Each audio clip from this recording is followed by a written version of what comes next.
হে মঙ্গল লেখনি ধরিছি করে, তব নীলাবর নিবারে মনোবাঞ্ছা করো হে পূরণ। হে গিরি রাজার মেয়ে একবার দেখো চেয়ে আমি অতি দীন ভাজন। ভুল ত্রুটি কিছু হলে ক্ষমিও অবোধ বলে শক্তিপদ হইল শরণ। শুনো শুনো ভক্ত সবে হয়ে এক মন, বিপদ তারিণী কথা করিব বর্ণন। একদা নারদ ঋষি ভ্রমিতে ভ্রমিতে উপস্থিত হন আসি কৈলাস ধামেতে। শঙ্কর পার্বতী ছিল বসি পুষ্পাসনে, নানা শাস্ত্র আলোচনা করে দুইজনে। সহসা নারদ আসি উপস্থিত হইল, শিব দুর্গা শ্রীচরণে প্রণাম করিল।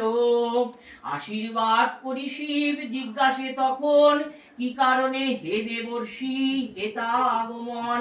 শিব বাক্য শুনি ঋষি করজোরে কয়, মর্তবাসী গণ প্রভু বড় দুঃখে রয়। কোন কর্ম ফলে প্রভু